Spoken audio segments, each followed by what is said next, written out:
편 강선우 의원에 대해선 경찰이 출국 금지 조치를 내렸는데요. 1억 공천원금 의혹을 둘러싼 향후 경찰 조사의 쟁점은 무엇일지 짚어보겠습니다. 네, 이 밖에 주요 사건, 사고 소식 손수호 변호사와 함께 짚어보겠습니다. 어서 오세요. 네, 안녕하세요. 예, 안녕하십니까.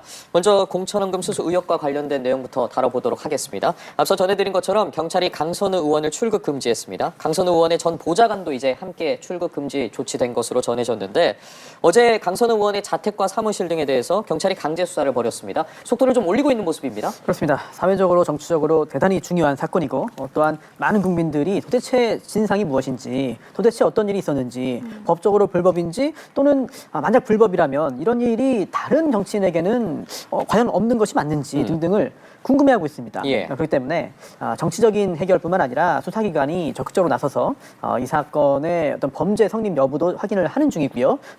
또한 강선우 의원과 김병기 의원 사이에 대화 녹음이 언론을 통해 공개가 됐고요. 또한 김경시 의원도 본인이 강선우 의원 측에게 돈을 전달했다가 돌려받았다는 내용의 자소서까지 제출을 했거든요. 그렇다면 어느 정도는 사실관계 파악됐기 때문에 경찰이 적극적으로 나서서 여기에 대해서 추가적인 수사를 통해서 진상을 확인하는 그런 절차를 빠르게 진행할 것으로 보입니다. 예, 어제 저녁에 귀국한 이 김경 서울시 의원의 조사도 본격화하고 있는데 서울청 공공범죄수사대로 가서 한 3시간 반에 걸친 심야 조사를 받았잖아요. 네. 그렇게 긴 시간은 아니었는데 어떤 점들을 집중적으로 물었을까요? 네, 현재 가장 중요한 것은 실제로 돈이 전달되었느냐 여부, 그리고 또 전달된 돈이 다시 돈을 되돌려 받았느냐 여부, 그렇다면 그 돈은 지금 어디에 있느냐, 또한 만약 전달한 돈을 돌려받았다면 그 이유는 무엇이냐, 이 부분을 확인해야 됩니다. 또한 이 금품이 반환됐다 하더라도 당시 단수공천을 받았거든요. 그렇다면 단수공천과 이러한 금품 제공 및 전달 사이에 어떤 관계가 있느냐 등등을 따져야 됩니다. 왜냐하면 지금 현재 받고 있는 혐의가 단순한 정치자금 위협뿐만 아니라 뇌물을 주었고 뇌물을 받았다 이런 혐의까지 받고 있거든요. 이런 부분을 확인하기 위해서는 경찰이 조사해야 될 사항들이 굉장히 많이 있습니다. 예, 다음 질문 이어가기에 앞서서 조금 전 들어온 속보 전해드리겠습니다. 국무총리실 산하 검찰개혁추진단이 공소청과 중대범죄수사청 설치에 필요한 공소청법 및 중대범죄수사청법을 공개했습니다. 공소청법은 수사와 기소 분리 원칙에 따라서 검사의 직무를 재편하고 공소청 검사의 1호 직무에서 범죄 수사와 수사 개시 부분을 삭제했습니다. 네, 이에 따라 검사의 직무는 공소의 제기 및 유지로 명시돼 공소 전담 기관으로 재편됩니다. 중대범죄수사청은 대형 참사, 마약, 내란 외환 등 9대 중대범죄를 수사하도록 할 방침입니다. 네, 관련 내용은 저희가 잠시 후에 기자 연결 통해서 더 자세한 내용 전해드리도록 하겠습니다. 네, 다시 좀 대담을 이어가 보도록 하겠습니다. 공천원금 수수 의혹과 관련된 부분 짚어보고 있었는데 어제 상황을 다시 짚어보자면 공항에 이제 미리 나와 있었던 경찰이 김 시의원을 임의동행 형식으로 데리고 가서 이제 조사가 벌어졌습니다. 현재 김경시 의원 같은 경우에 피의자 신분인 상황인데 체포 방식이 아니라 임의동행 형식이었습니다. 이 부분은 좀 어떻게 해석해 봐야겠습니까? 저도 개인적으로 이 건 굉장히 충격적이고 그리고 진상을 다 밝혀서 법적인 책임이 있는 사람들은 엄하게 처벌해야 된다고 보는데요. 하지만 법적으로 절차를 진행함에 있어서는 굉장히 냉정해야 되고요. 그런 요건들을 꼼꼼하게 정확하게 따져야만 합니다. 경찰도 당연히 그렇게 한 것으로 보여요. 왜냐하면 의혹이 아무리 강하고 국민들이 곱지 않은 시선으로 본다 하더라도 이 체포, 특히 긴급 체포의 요건을 갖추지 못한 상태에서 할 수는 없거든요. 예. 나중에 불법이라는 평가를 받고 오히려 역풍이 불 수도 있습니다. 그래서 긴급 체포의 요건이 무엇인지 한번 봐야 되는데 예. 아무 때나 막 할 수 있는 게 아니에요. 즉 사용 무기 또는 장기 3년 이상의 징역이나 금고에 해당하는 죄를 범했다고 볼 만한 상당한 이유가 있어야 하고, 여기에 더해서 증거인멸에 염려가 있거나 또는 도망했거나 또는 도망할 우려가 있어야만 합니다. 그런데 비록 미국에 나가 있긴 했습니다만 계속해서 경찰과 변호인 등을 통해서 연락을 한 것으로 현재 추정이 됩니다. 왜냐하면 귀국 일정도 조율했을 것으로 보이고요. 또한 미국에 있지만 수사에 협조를 했을 것으로 보여요. 왜냐? 구속은 피하자. 그리고 체포도 피하자. 이게 피의자로서는 가장 현실적인 관심사였을 것으로 보입니다. 제가 변호하는 입장이어도 그 부분을 가장 중시했을 것으로 보이고요. 결과는 뭐 나중에 봐야겠습니다만.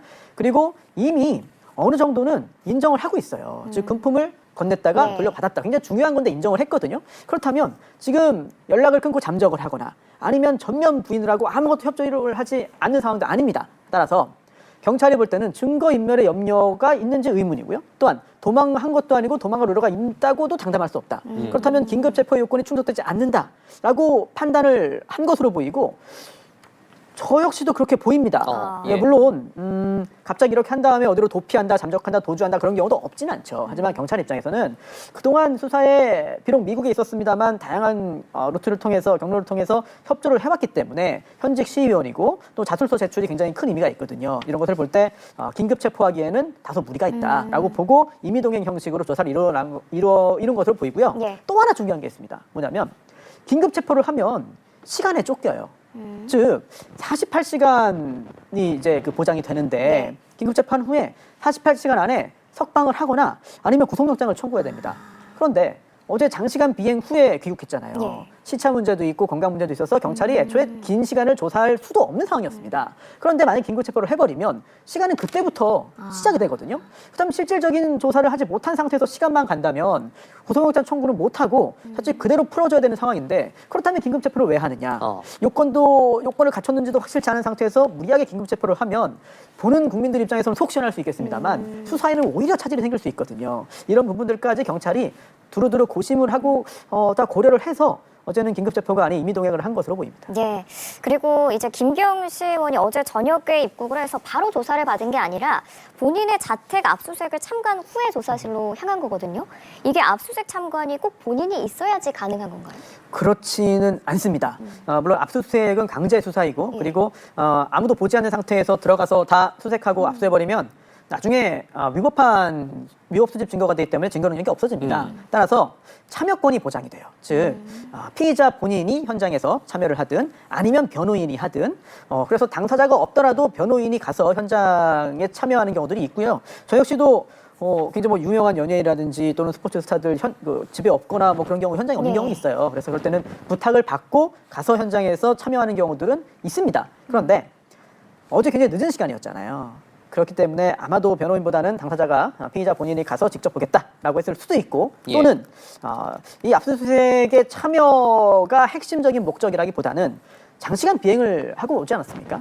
그리고 또 임의동행 형식이었고 그렇다면 약간의 휴식이라든지 또는 정리하는 시간이라든지 이런 것들을 제공했을 가능성도 있습니다. 원만한 수사 협조를 얻기 위해서 수사라고 하는 것은 수사기관도 줄 것은 줄고 받을 것은 받아야 되는 것이고 또 수사의 대상도 역시 줄 건 주고 받을 건 받아야 되는 거거든요. 추후에 엄한 처벌을 받을지 여부와는 별개로 원만한 수사의 진행을 위해서는 서로 간에 여러 가지 조율 등이 있는 것인데 어제 역시 그렇게 된 것이 아닌가 개인적으로는 짐작합니다. 그렇다면 법적인 좀 전략에 대해서 접근해 볼게요. 특히나 김경시 의원 같은 경우 예정보다 이제 하루 앞당겨서 귀국을 했고 또 강선우 의원에게 1억 원을 건넸다가 돌려받았다는 내용의 자수서를 경찰에 제출했습니다. 미국에 있을 때 이제 이 부분을 제출한 건데 예정보다 이른 귀국 또 본격적인 조사가 시작되기 전에 자수서 제출한 거 이거 어떤 전략이라고 봐야겠습니까? 저는 수사 대응을 잘하고 있는 것으로 보입니다. 즉 금전 관련된 부분이기 때문에 당연히 만약에 부당한 금전 제공이었다면 그 부분 당연히 문제이고 또한 받은 사람 역시 문제죠. 그런데 국회의원과 시의원은 약간 다른 것 같습니다. 그래서 당연히 시의원도 중요하고 높은 수준의 도덕성이 요구되지만 그렇죠. 예. 지금 현재 아무래도 강선우 의원에 대한 관심이 훨씬 크고 또한 추후 부당한 일이 드러난다면 여론의 질타 역시 훨씬 더 강할 것이거든요. 그런 상황에서 김경시 의원이 수사에 일정 부분은 협조하는 모습을 보인 것으로 현재 관측이 되는데 일단 처음에는 금전을 제공하지 않았다는 입장이었습니다만 여러 가지 고민 끝에 정리를 한 것 같아요. 그래서 이거 금전을 안 줬다고 하기에는 내가 짊어져야 하는 부담이 너무 커진다. 그리고 다른 관련자들이 모두 다 금전 제공에 관련해서 진술을 하고 있는 상황이라면 주지 않았다고 해봤자 소용이 없다라는 실리적인 판단을 한 것 같습니다. 그래서 1억 원을 전달했다는 것은 인정을 했고요. 또한 그 단순한 인정을 넘어서 미국에 머물면서 자술서를 제출했는데 문서를 제출했다는 것은 또 의미가 있습니다. 즉 다시 번복하지 않겠다. 그리고 최종적인 의견이다. 또한 수사에 협조하겠다. 이런 입장을 공식적으로 밝힌 것으로 보이거든요. 따라서 인정할 건 인정하고 다만 막을 수 있는 부분은 앞으로도 막겠지만 무작정 부인하거나 무작정 아니라고 발뺌하지는 않겠다라는 부분들을 전략적으로 선택을 한 것으로 보이고요. 결국 구속을 피하고 또한 추후에 있을 징역형의 선고를 피하기 위해서는 좀 전략적으로 수사에 임해야 되는데 현재까지는 그런 모습들이 읽히거든요. 그렇다면은 강선우 의원도 역시 피의자로 입건이 됐고 출국 금지가 됐는데 강선우 의원 역시 수사에 대응을 해야 되거든요. 강선우 의원과 그리고 변호인은 어떤 전략으로 나올지 이 부분도 함께 대비해서 지켜보시면 이 사건의 수싸움을 좀 더 확실하게 알 수 있지 않을까 싶습니다. 예, 알겠습니다. 경찰이 김경시 의원에 대해서 재소환할 예정이라니까요. 향후 조사 과정은 좀 짚어보도록 하겠습니다. 그리고 앞서 속보를 통해 전해드린 것처럼 국무총리실 산하 검찰개혁추진단이 공소청법 및 중대범죄수사청법을 공개했습니다. 네, 청와대 출입기자 연결해서 자세한 소식 들어보죠. 성승환 기자. 네, 검찰의 수사권과 기소권을 분리하는 것을 골자로 하는 공소청 법안과 중대범죄수사청 법안이 공개가 됐습니다. 법안에는 두 기관의 역할, 분담과 권한 등이 담겼는데요. 먼저 수사 기소 분리 원칙에 따라서 공소청의 직무 1호에서 범죄 수사와 수사 개시 부분이 삭제가 됐습니다. 이에 따라 검사의 직접 인지 수사는 구조적으로 불가능해집니다. 기존에 검찰이 수사할 수 있었던 부패 범죄와 경제 범죄 등 중대 범죄에 대한 1차 수사는 중대범죄 수사청이 담당을 하고 공소청은 공소 제기와 유지 업무를 맡게 되는 겁니다. 다만 공소청 검사에게 보안 수사권을 부여해야 할지 여부는 아직 결론이 나지 않았습니다.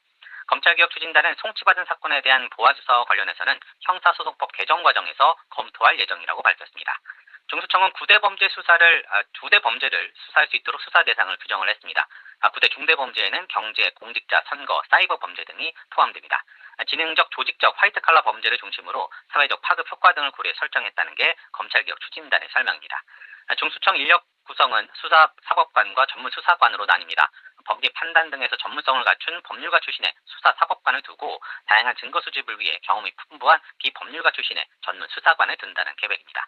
인적 구성을 이같이 이원화한 이유에 대해 검찰개혁추진단은 법리적 판단이 초기부터 현장 수사와 결합돼야 한다는 중대범죄 사건의 특수성 등을 고려했다고 설명했습니다. 이번에 발의된 두 법안은 오늘 법무부와 행정안전부에서 각각 입법 예고를 했습니다. 지금까지 청와대에서 전해드렸습니다.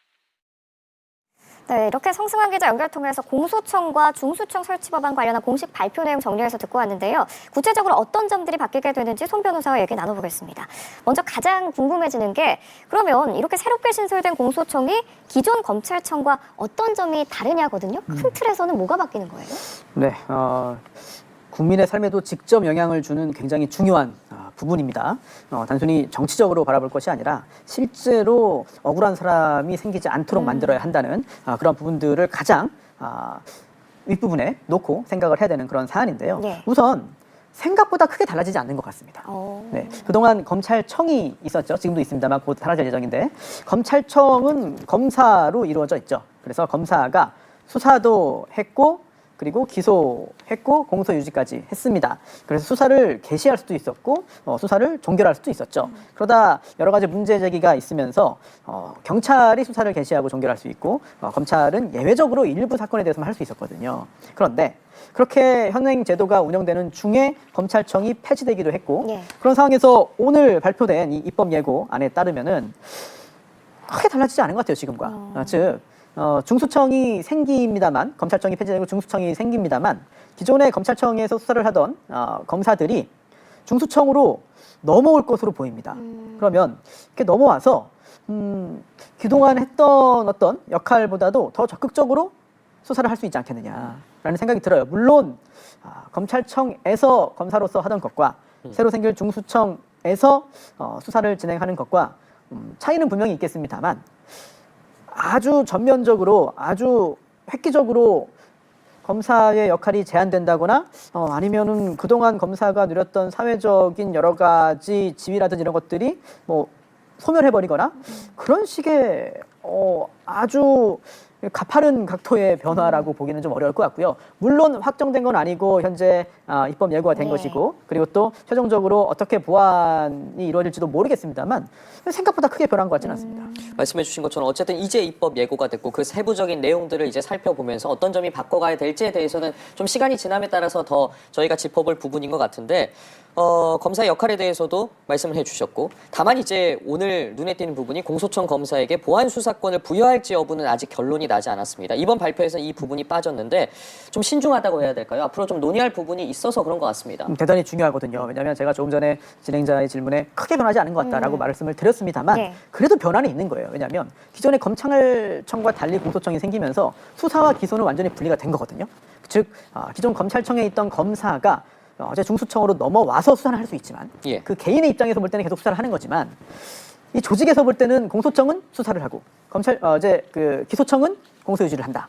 이거 완전히 이제 나뉘게 된 겁니다. 그 부분은 큰 의미가 있는 변화거든요. 예. 자, 그런데 여기서 중요한 것은 그렇게 딱 나눴을 때 억울한 사람이 생기지 않겠느냐. 즉 범죄 피해를 당했는데 수사가 제대로 이루어지지 못해서 구제를 받지 못한다면 어떻게 할 것이냐. 이것도 반대로 보자면 잘못을 했는데 요리조리 빠져나갈 구멍이 생기는 거 아니냐. 이런 걱정과 우려가 생기거든요. 그러다 보니 이거 공소청 검사는 수사를 못하지만 이 중수청으로 넘어온 이제 검사는 수사를 할 수 있다. 이런 상황에서 이 보안 수사권은 보안 수사 요구와 보안 수사권 또는 보안 수사 요구권 등등은 대단히 중요합니다. 즉 경찰 단계에서 제대로 하지 못했을 때 이거를 그냥 인정하고 그 단계에서 넘어갈 수밖에 없는 것인지, 아니면 경찰 수사가 조금 미흡할 때 여기에 대해서 이걸 다시 좀 해달라. 이 부분이 부족하니 이거는 그냥 넘어갈 수는 없다라고 지적을 하고 요청을 해서 다시 보완되도록 만들 것인지 또는 그렇게 할 수 있을 것인지는 굉장히 큰 차이점이고요. 이 조직의 구성보다도 어찌 보면 훨씬 더 중요한 일인 것 같아요. 그러다 보니 오늘 입법 예고된 법안을 통해서 결론을 내고 정부의 입장을 밝힌 것이 아니라 좀 더 논의가 필요하다고 보는 것 같습니다. 굉장히 신중하게 접근을 하는 것으로 보이고요. 네. 이거 역시 좀 나눠서 봐야 될 것 같아요. 첫 번째로는 지금까지 길게 말씀드린 것처럼 국민의 삶에 그리고 수사의 성과에 직접 영향을 미칠 만한 중요한 부분이기 때문에 신중한 논의가 필요하다. 또한 다른 측면에서 보자면 정치권에서는 지지자들의 어떤 입장과 태도와 표정을 살피지 않을 수 없어요. 즉 검찰청도 없앴는데 그동안 검사가 이러이러한 잘못을 해봤고 정치 수사를 했으니 검사는 수사에 절대 관여하지 못하게 해라. 자, 이런 여론도 만만치 않습니다. 그리고 현재 정부 여당은 그러한 강경 지지층의 여러 가지 주장과 요구도 무시할 수는 없을 거예요. 그런데 수사가 미진할 수 있으니 이 좀 공백을 메꾸기 위해서 보안 수사권을 인정하자라고 했다가는 거센 비난에 또 직면할 수가 있습니다. 이런 부분들까지도 두루두루 고려를 해야 되는 현재 고차원의 방정식이 아닌가 이런 생각이 듭니다. 상당히 까다롭게 다가가야 할 것 같은 문제 같은데 공소청으로 변경이 되면은 그러면은 형사 절차는 뭐 어떻게 바뀌는 거예요? 사실 그렇게 크게 바뀌지 않을 것 같아요. 네. 이것도? 즉 대전제는 경찰은 수사를 한다. 네. 그리고 공소청은 기존의 검찰청에서 수사 기능을 제외하고 공소 제기를 하고 기소를. 공소 제기, 즉 기소를 하고 또 공소 유지를 한다. 재판에서 유죄 판결을 받도록 재판을 들어간다. 예. 자, 요것만 나눠서 하는 거거든요. 그래서 그 부분이 달라진 것이지 지금도 이미 검사의 수사는 상당히 제한적이었습니다. 그래서 지금 검찰청에서 검사가 했던 상당히 제한적인 그 수사를 이제 중수청으로 옮겨서 할 수 있게 만든 것이죠. 따라서 지금도 법조계에서는 뭐 여러 가지 그동안 뭐 예상도 나왔습니다만 지금 검찰청 검사들이 중수청으로 옮겨서 그동안 했던 거 하면 되는 거 아니야? 이거 생각보다 크게 바뀐 게 없네. 그리고 그동안 검사의 사회적인 지위가 굉장히 좀 크게 하락하는 거 아니냐라는 여러 가지 분석과 예상이 있었습니다만 크게 변하지 않을 것 같아요. 그래서 어찌 보면 어떤 각도에서 보자면은 정말 큰 변화일 수 있죠. 검찰청이 사라졌으니까. 그리고 이제는 경찰 조직 내에서 수사를 하니까. 그런데 좀 따지고 들어가 보면은 생각보다 큰 변화는 아니지 않느냐. 근데 이게 생각보다 큰 변화가 아니라는 게 잘 뜯어봐야 느껴집니다. 그래서 그냥 쉽게 볼 때는 엄청난 변화이고 큰 폭의 어떤 개선이라고도 볼 수 있겠습니다만 일각에서는 생각보다 큰 변화가 아니라는 어떤 분석도 오늘 저녁부터는 나오지 않겠냐 이런 개인적인 생각도 듭니다. 예, 정리를 해보자면 어쨌든 저희가 지금 이야기한 부분은 공소청 법안과 관련해서 수사와 기소 분리 원칙에 따라서 검사의 직무에 대해서 어쨌든 재편을 한 것이고, 그리고 공소청 검사의 직무 1호에서 범죄 수사와 이제 수사 개시 부분을 삭제를 했습니다. 공소의 제기 및 유지를 명시해서 공소 전담 기관으로 재편됨을 명확히 한 부분이고, 그렇다면 이제 넘어가서 중대범죄수사청 법안을 좀 짚어보도록 하겠습니다. 네. 지금 중수청의 구성 및 설계에 있어서는 검찰청의 수사와 기소 기능을 분리하는 개혁으로 인해서 중대 범죄에 대해서 국가 전체의 수사 대응 역량에 공백이 발생하지 않도록 하는 데 주안점을 뒀다고 했습니다. 이 부분에 대해서 좀 먼저 짚어보죠. 그 부분 굉장히 중요한 부분 말씀하신 것 같아요. 왜냐하면 정치검사의 어떤 활동을 제어하고 더 이상 하지 못하게 하는 것도 굉장히 중요한 부분이지만 사실 전체 사건 수를 놓고 볼 때는 우리 민생 사건 거의 대부분은 정치검찰과 관련이 없습니다. 그런데 만약에 거기에서 수사의 공백이 생긴다면은 국민들의 삶에 큰 지장이 생기기 때문에 그런 부분들을 걱정한 그런 언급으로 보이고요. 저 역시 공감하고요. 예. 그래서 그동안 검찰청에 있는 검사가 예외적으로 할 수 있었던 수사들이 있었거든요. 이런 부분들을 중수청으로 옮겨온 겁니다. 그래서 일선 경찰에서 당연히 최선을 다해서 열심히 수사하고 또한 경찰이 역량을 발휘해서 국민들에게 불이익이 생기지 않도록 정확하게 수사를 하고 결론을 내겠습니다만 그렇지 못할 가능성도 있습니다. 그리고 부족한 부분도 있을 수 있거든요. 그리고 일선 경찰서에서 하기에는 굉장히 규모가 크거나 또는 좀 더 넓은 범위의 수사가 필요하거나 아니면 인력 구성이라든지 이런 것들도 좀 더 집중적으로 할 필요가 있거나 이런 사건들을 그냥 방치하면 안 되잖아요. 그래서 이런 부분들을 중대범사수사청, 중수청의 수사 대상으로 설정을 했고 현재 9개의 범위로 설정한 9대 중대범죄거든요. 이게 주로 뭐 지능범죄라든지 또는 조직적인 화이트칼라 범죄라든지 뭐 부패, 경제, 공직자, 선거, 방위사업, 대형 참사, 마약, 뭐 내란, 외환, 뭐 이런 사이버 범죄 이런 것들입니다. 이런 사건들은 일반 경찰서에서 하기에는 다소 미흡할 수도 있으니 수사에 공백 없이 제대로 잘 하기 위해서 중수청에서 하자 이런 취지고요. 취지는 공감하고요. 제대로 이행되고 국민들에게 도움을 주기 위해서는 빈틈없이 하위 법령까지도 잘 만들어야 되는 그런 과제가 우리 정부에 있는 것 같습니다. 예, 알겠습니다. 이 법안 앞으로 사법부에 어떤 영향을 미치게 될지도 지켜보겠고요. 다음으로 넘어가겠습니다. 오늘 오전 청와대가 발표한 캄보디아 범죄 조직 관련 수사 상황인데요. 캄보디아 푸놈펜을 거점으로 국가기관을 사칭해서 수백억 원을 가로챈 일당 26명이 현지에서 검거가 된 겁니다. 어떤 인물들이었나요? 네, 우리 경찰이 그동안 이 캄보디아 스캔 범죄에 관련해서 적극적으로 수사에 나섰고요. 예. 그리고 외국에 있다 보니까 국내 수사 결과를 가지고 외국에 가서 직접 수사를 하거나 체포하거나 할 수는 없잖아요. 그렇기 때문에 현지 경찰과의 공조를 적극적으로 했습니다. 그리고 이제 청와대가 밝힌 것도 이제 범정부 초국가 범죄 특별 대응 TF예요. 네, 그만큼 외국에서 벌어지는 우리 국민들을 상대로 한 스캔 범죄가 굉장히 심각하다라는 공감대가 있었고요. 이제 특히나 이 사건의 어떤 죄질이 매우 나쁜 이유는 국가기관 직원 행세를 했다는 점, 그리고 또 국내에 있는 피해자들에게 접근해가지고 이 범죄에 연루된 것처럼 속이고 결국 심리적으로 지배를 해서 셀프 감금 상태를 만들도록 하고 돈을 뜯어낸 것뿐만 아니라 성착취 영상까지 찍도록 했습니다. 그래서 그런 것들을 다 모아서 신고하지 못하도록 하고 또한 그러한 성착취 영상을 통해서 또다시 협박을 하는 등 이런 굉장히 죄질이 나쁜 그런 온라인 사기 범행을 저질렀고 이번에 캄보디아 내에 이 범죄 조직원 26명을 검거했는데 사실 이게 전부는 아니고 더 있을 거예요. 예. 네, 더 있을 거기 때문에 계속해서 노력을 해서 계속해서 잡아들여야 되지 않을까라는 생각이 듭니다. 그런데 아직 어쨌든 조직원 전원이 한국인인지 아니면 외국 국적의 조직원도 포함되어 있는지 등에 대해서는 구체적으로 전해지진 않았습니다. 어쨌든 처벌을 위해서는 국내에 송환을 해야 될 텐데 송환하는 데는 좀 문제가 없겠습니까? 예전에는 다소 현지에서의 어떤 유착 관계라든지 이런 것 때문에 원활하게 이루어지지 않는 경우들도 없지 않았죠. 하지만 지금 캄보디아 당국도 굉장히 협조적이에요. 그리고 이제 중국 국적의 천주 회장도 체포돼서 중국으로 송환되었듯 캄보디아 당국도 이걸 이렇게 방치했다가는 국제적으로 문제가 되겠구나. 그리고 또한 이 캄보디아 내의 사이버 범죄로 피해를 입는 그 국가와의 외교적인 마찰이 커질 우려가 있구나라는 부분들을 잘 알기 때문에 이제 협조가 좀 더 수월하게 진행될 것으로 기대됩니다. 예, 알겠습니다. 오늘 월요일 사건 현장 손수호 변호사와 함께했습니다. 말씀 잘 들었습니다. 고맙습니다. 고맙습니다.